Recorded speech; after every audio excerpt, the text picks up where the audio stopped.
All right, we're live, buddy. All right, All right. everybody. It's another podcast. Stevie Bullets, and my guest is Dominic Capone from Cicero. Go ahead, Dominic. Introduce yourself. Hey guys, I'm Dominic. I was born and raised in Cicero, and I did a lot of traveling, but I'm back in the area, not in Cicero anymore, but close by. And you got some film and stuff that you're working on and stuff. I know you play a lot of El Capone guy scenes. Yeah, I just wrapped up an Illinois Lotto commercial that's currently playing right now, and for Illinois, and the project that I did before that was a film for the Ion Network called A Holiday Witness, and that just got done airing throughout the month of December. It was a Christmas movie. There was like a set of six, it's a chick flick basically, I think, But Yeah, yeah, I played a head mob boss, and that was the month of December. So that yeah, just you came do it out. good. El Capone to a T. You know, You you don't look have the to part. act, Everything. just Yeah, be yourself. it's in your blood. So I got your shirt, your sweater, inner circle. Let me move around a little bit. I had a hip replacement last week, so I can't move like I used to. But this is one of the sweaters. I was fortunate enough to get the white one. It's got the lettering. Yeah, I can't see it that good. that's the boss hoodie right there. Yeah, yeah, I love this thing. I appreciate you giving me this. There's only like two of those out there. So the other one, the only other one that exists is in my house. You're the only other one that has a white one. I won't make any more white ones. Yeah, these are nice. And you got the jewelry, the ashtray, the lighters.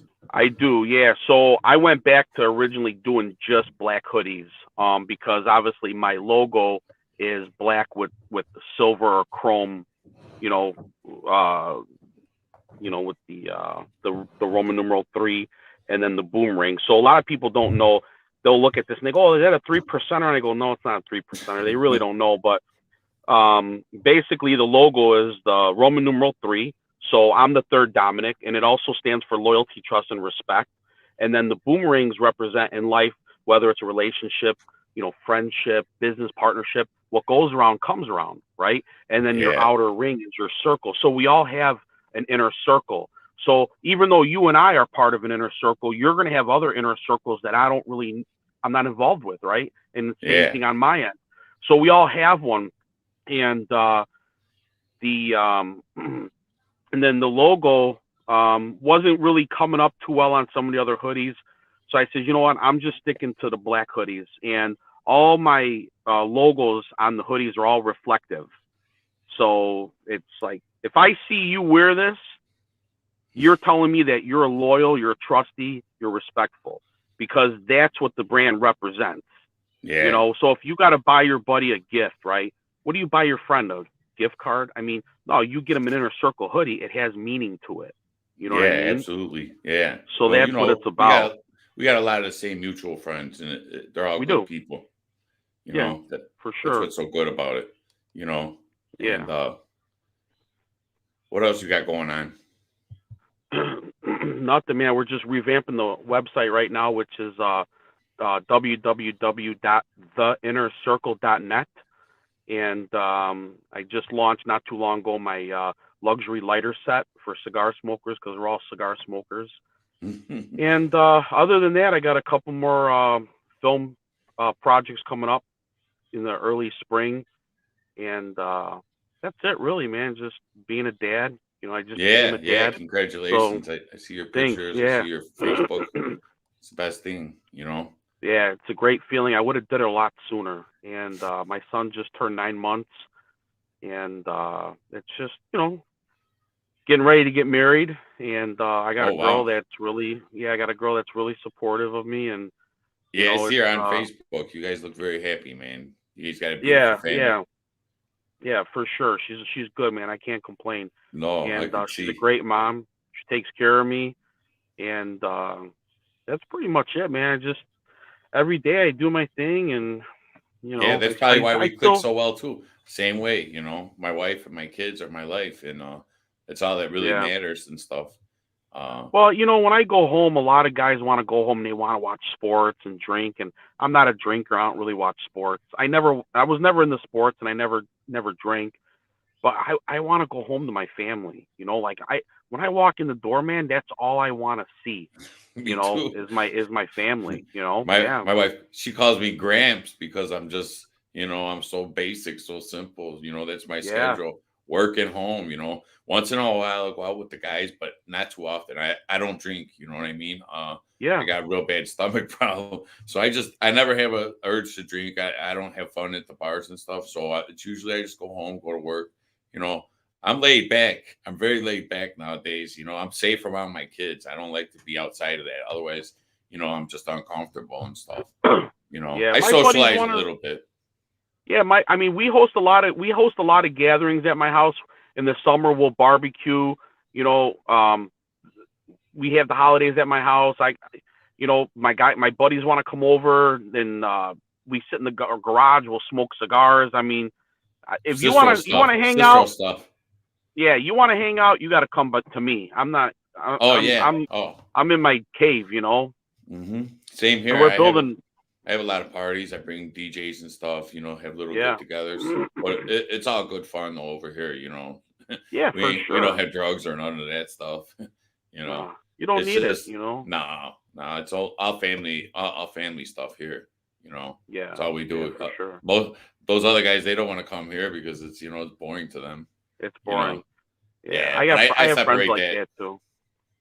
I separate all that from the family. The only ones that are allowed around my house are good people and people Family that I can people. trust. Yeah, totally. Yeah, All yeah, that for other stuff I sure. don't have time for on the outside. But no, Yeah. everything's going good. You're going to be at the premiere. I heard January 29th for Joe Seifert's documentary, Deadly Yep. Associates. You know, I know you and me Yeah. both feel the same way that it's going to do really good. That once It's people gonna. get to see this stuff, because like I Yeah. said, we were talking about it earlier. History in Cicero is just that alone has nothing to do with me. I'm nobody. But Yeah. the story in Cicero is even greater, and it's got a lot of good history. It's not just all bad. My whole family came from Cicero on my mom's side, and my mom was raised in Cicero. She went to Morden East. She lived on 13th and 57th. She knew all the people like in the neighborhood, like the people that owned Fridays. She used to always talk about them, and Of course. Yeah. yeah, I mean, she knew a lot of all good people. My mom never got in trouble. My mom was My like a mom went to total. Morton. My mom and my dad both went to Morton, and my great grandparents lived on the 1600 block of Central.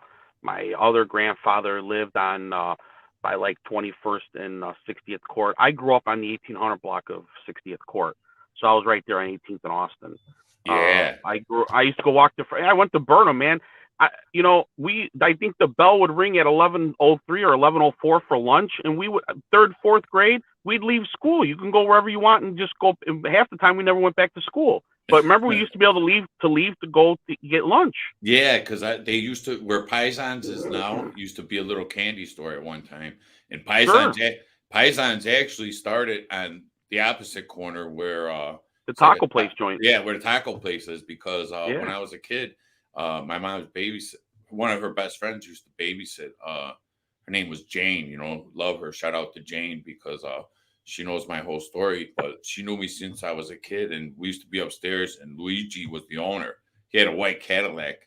And he would the Paisan's Pizza would be downstairs, and then eventually it moved across the street, and then wherever Ogden and Brookfield and stuff like that. But yeah, remember. So when I first lived in before Cicero, I grew up on 16th as a little kid. I was like from like born basically to like third, till I was like 3 years old.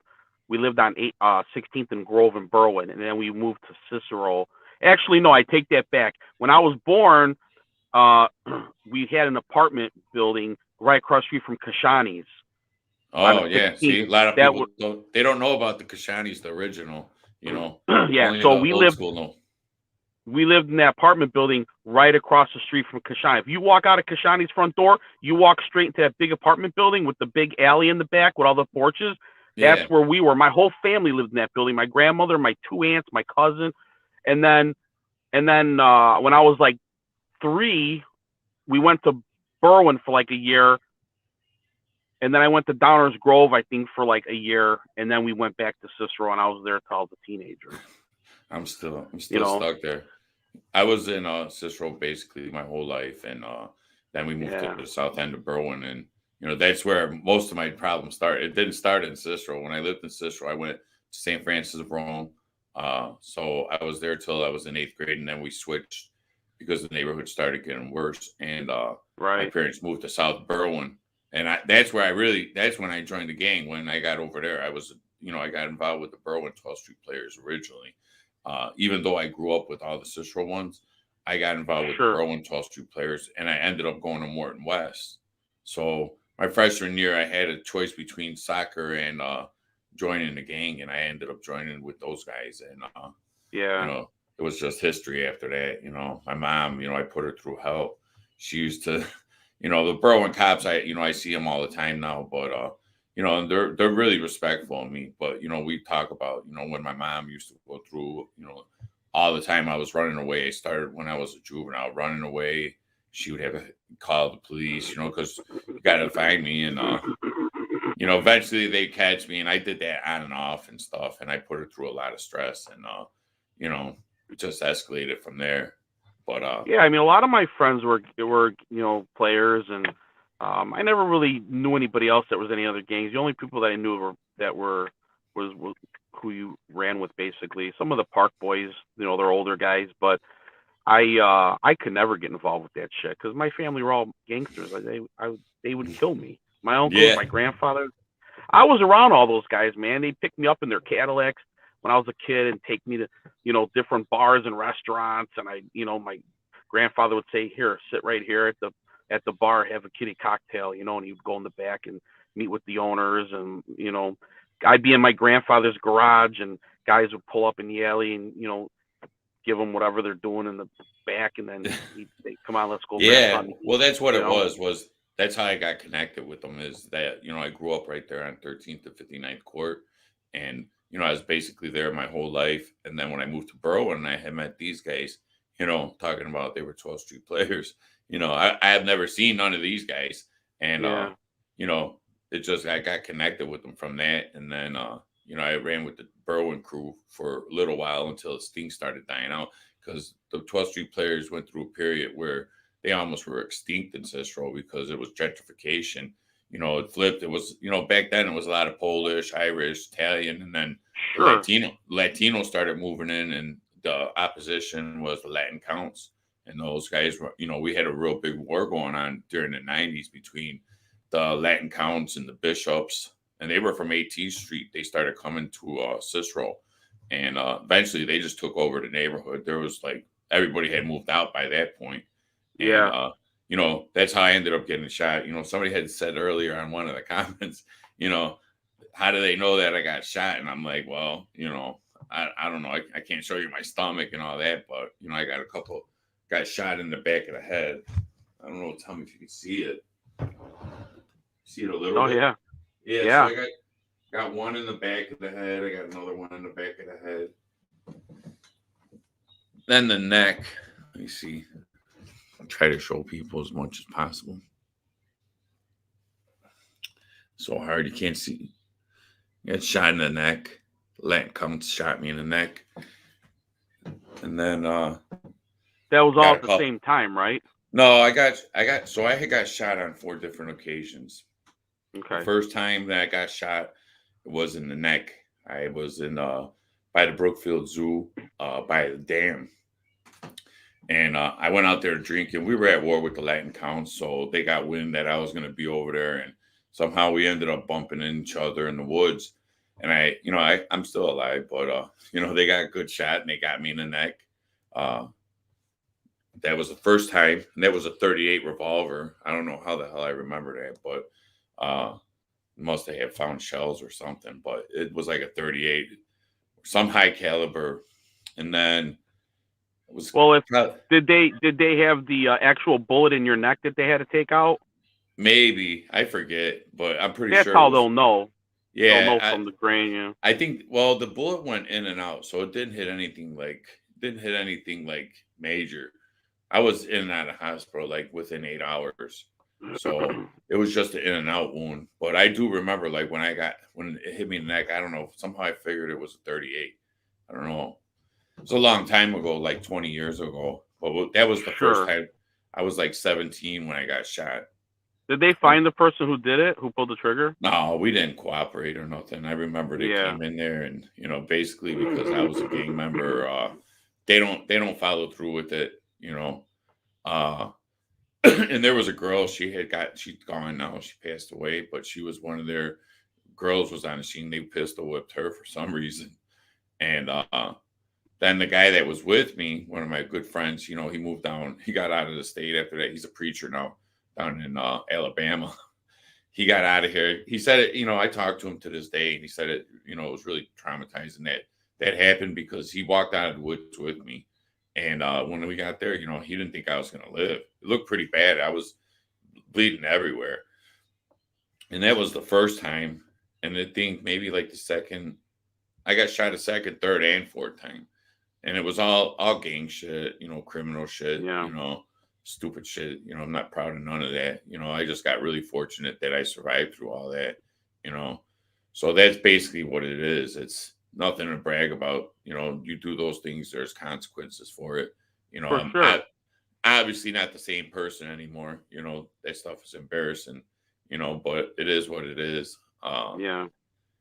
Definitely not involved with that because somebody had said earlier something about being a gangster, and I'm definitely not a gangster.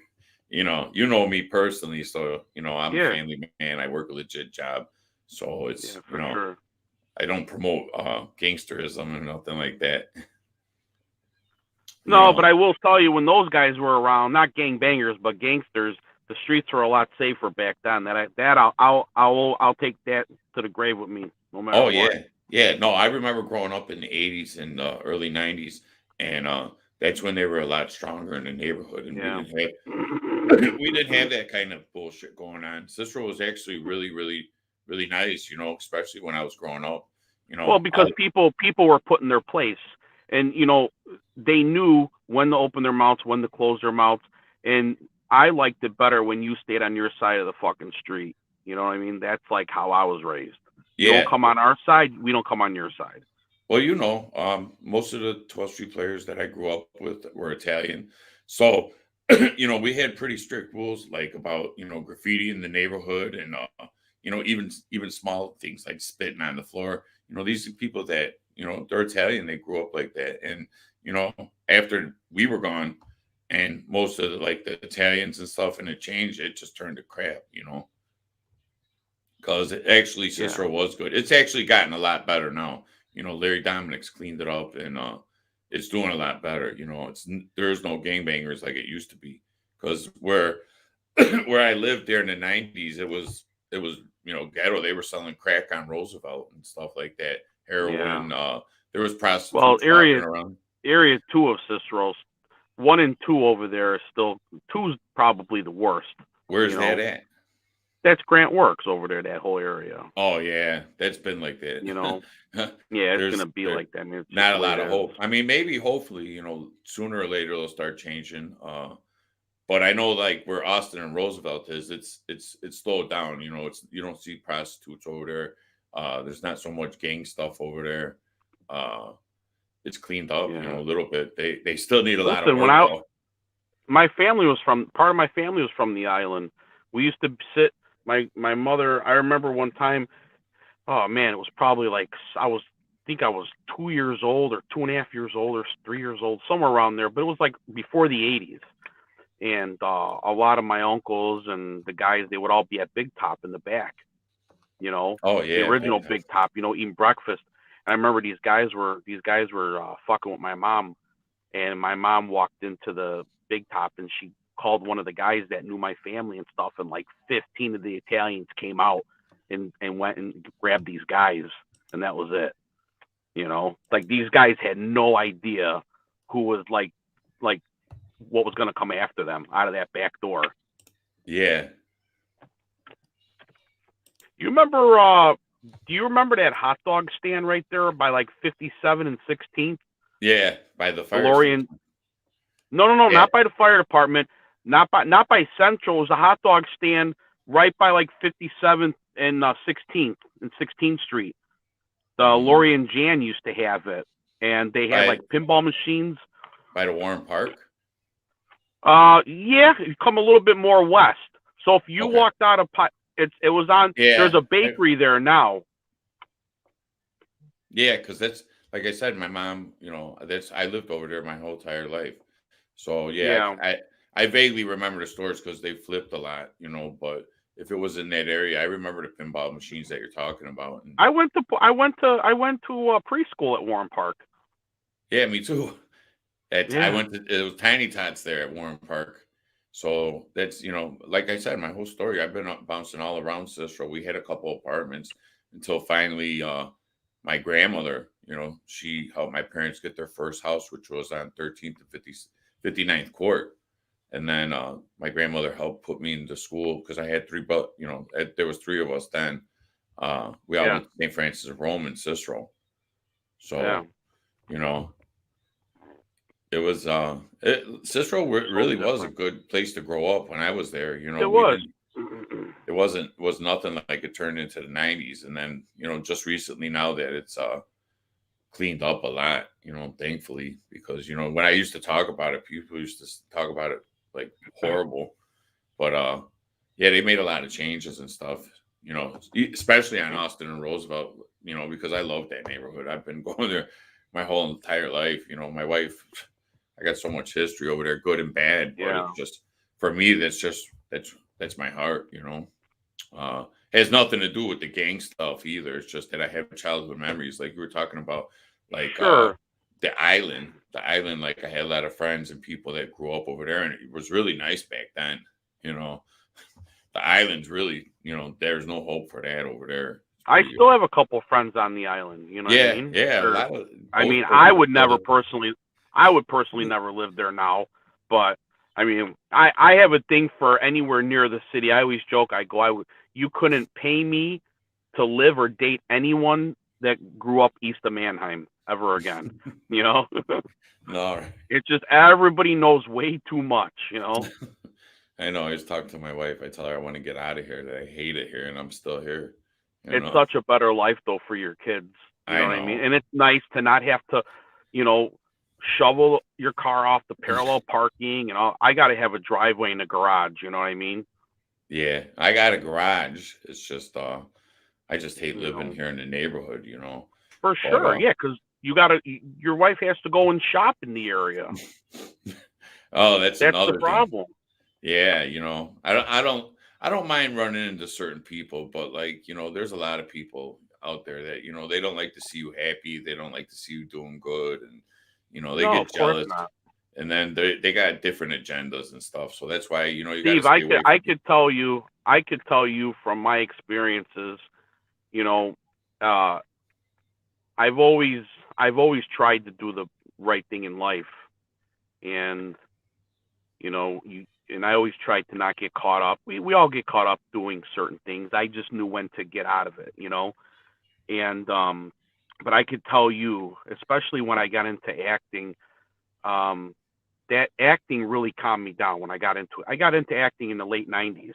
And a lot of people don't know. Like I started out at Second City, and I was doing Improv Olympic with Chris Farley. He was one of my instructors, and I would can tell you that what made me calm down from all the stuff that I was doing was acting. I learned how to control my emotions, control my fears, all that stuff.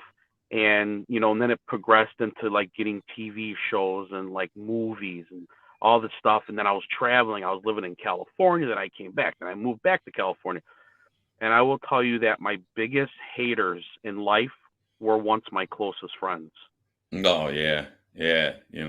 Sometimes I feel the same way, but now that I have like certain people around me, I'm very, very like, when it comes to people coming around me and my kids, my family, I'm like very protective. So like, unless you have Yeah, like, yeah, I'm a paranoid person like that, and I always tell people it's like nothing personal, sure. but I just can't take that chance anymore because I've even had family betray me. So When it comes Sure. to people coming around my kids and my wife and stuff, I have to be like do an investigation on them basically because I just Listen, can't my I can't friends, afford it. all my no, all my friends that come into my house are people that I've known for probably 15, 20 years.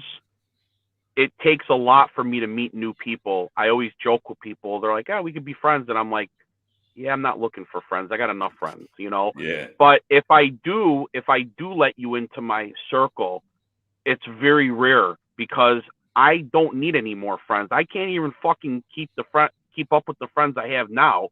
Not alone, I'm gonna go take on more. But it takes a special person to get into that. At this age, they really have to do something, or they have to be a genuine person. And what I do is I'll bring them around my other friends and see how they all get along.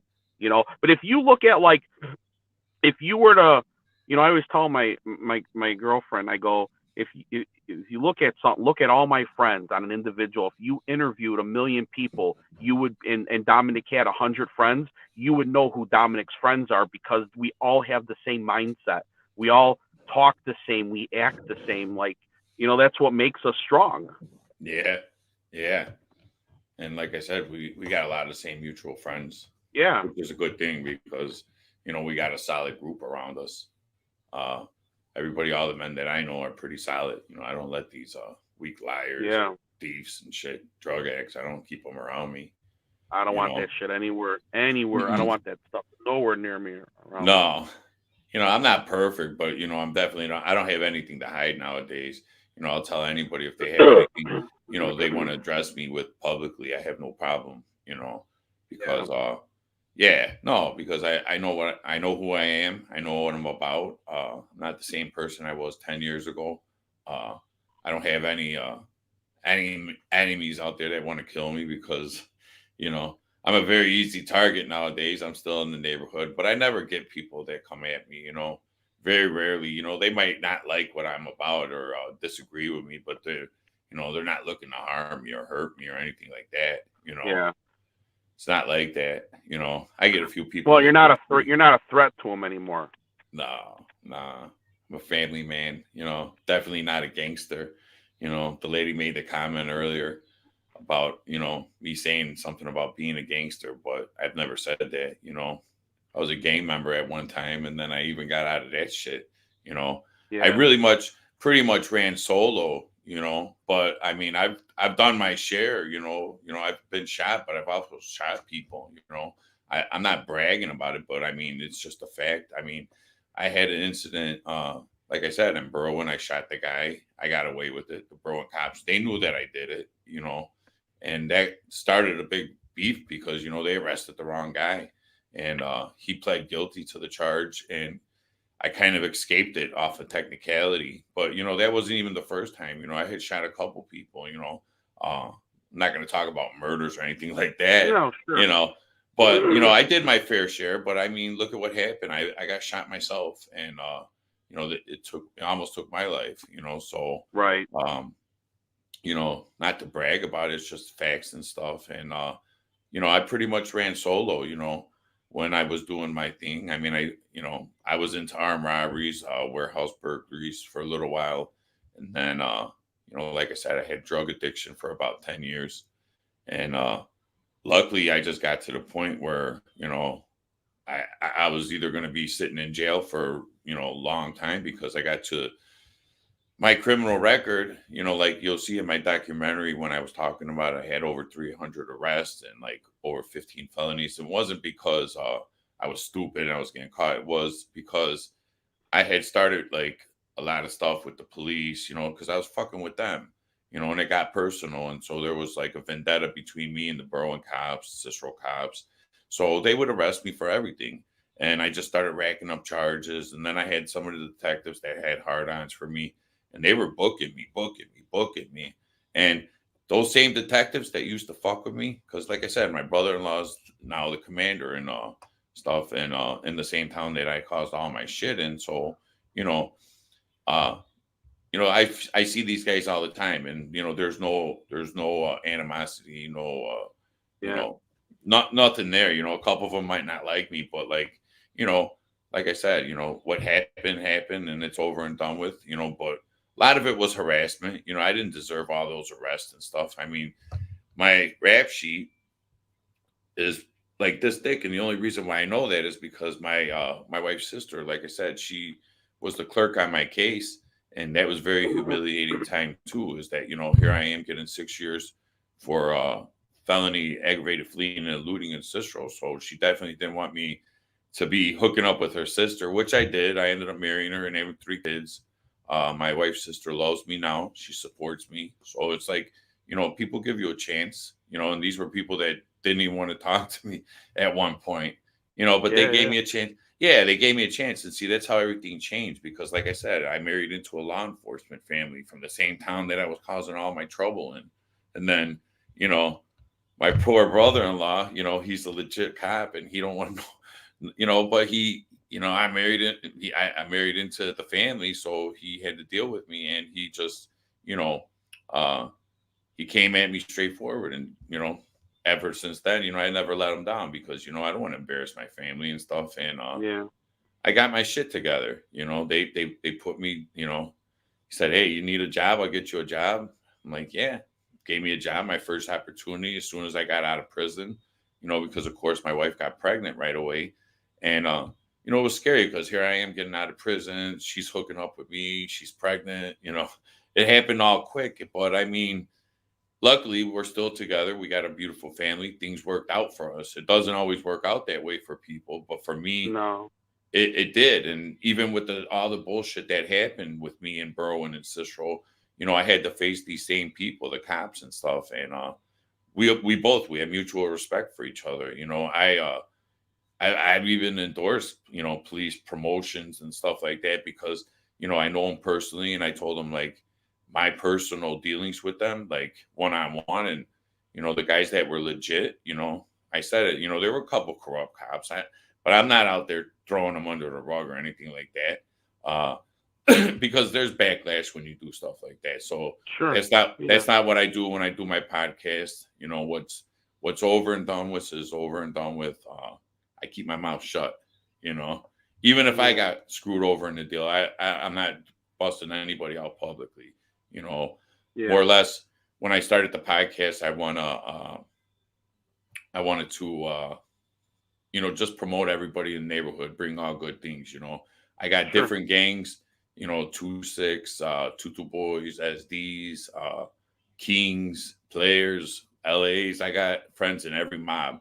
So it's a good thing because there's a lot of those guys that do these. I don't know, you probably don't follow them, but they got a lot of gang pages, greasers, gang clubs, stuff like that. Yeah. That's on the social media. Some of it's interesting because it just starts from way back in the day, like started like with the jousters, the royals, all these different mobs, how the neighborhoods used to be ran. It's just part of history and stuff. It's funny. My dad. I just had my one of my dad's business cards. He was a Roman Lord of Cicero Your dad, from the what? '70s. My dad was a Cicero Roman Lord from the '70s. Yeah, I mean that's I have his they had. business card still. It has his name on there, and it says, Dominic, and then it's like the Roman Lords of Cicero, and it had the top hat with the gloves. Yeah. Yeah, there's a lot of, I mean, when I started reading some of this gang history, at first it was the same old bullshit. People were disrespecting each other. But then the older guys that start getting on there, it got pretty deep, because you like figure out what the origins of some of these crews were, like the Vice Lords, the Royals, the reason and the meaning like that they how started. Because, that's how Chicago, Cicero was basically everything had like clubs and cliques and crews, you Sure. know, it was everywhere. And everybody had some affiliation to somebody, if you were anybody, you know, otherwise you were nobody, then that's just how it went, like you Yeah, had the the gangs social. today, the gangs today are not like they were like when I was growing up and like even before me. There's no structure. These kids don't have any respect today, Mm-mm. and They're wild. We got there's carjackings now in Berwyn. yeah by 14-year-olds. You know what I mean? Like there's a code that you live by, in life, and these guys there's no code, anymore. It's a free for all. It's really screwed up, man. But these people are always like protesting, like, police reform and this and that, and we need to get the cops out. And it's like, dude, it's not the fucking cops, man. It's the politicians that let these people in and out of jail constantly. Like, if you're carjacking at 14 years old, your ass should be locked up for the rest of your life, because pretty much you already set the tone for the rest of your life. Yeah. You know what I mean? Like, you're not going to change. Like, you could be a pit bull and I could spray paint you white and try to pass you off as like American bulldog, but the bottom line is you're still a pit bull. You know what I mean? And people are just, people don't realize this, and I tell them all the time, because I have really good conversations with people, and I tell them that from the time a kid is born, and from 3 years old up until they're like even really 1 year old, but up until a kid is about 9 years old, they're already programmed for life. What that kid learned, values, morals, anything like that. I'm not talking about skills. I'm talking about internal stuff, right? Respect, love, family, all that stuff. By the time a kid is 9 years old, they're programmed. That's it. Yeah. You got these 13, 14-year-olds out there doing this shit. They're done, man. It's over for them. You could already set the tone, and you know what they're going to be doing. Yeah. Yeah, it's sad, man, because like I said, I start seeing things firsthand view, my friends and their kids and the effects it's having on them, and then me having my own kids. And I lost one of my homies. His son had got murked, and that was it for me, because I loved the kid, and seeing that happen just was real devastating. So I definitely don't condone none of that bullshit no more. No. I don't have it around me. I still talk to a few of the guys, but it's only because I want to try to help in whatever way I can. I mean, that's all it is. I have no affiliation like that. Yeah. But I just wanted to say appreciate you coming on tonight. Yeah, man, for sure. Out, and give you a call tomorrow or something. We'll talk some more. Give me a call. We'll get together for sure. Yeah. So with that, I'm out of here, man. Thank you. All right, guys. Bye.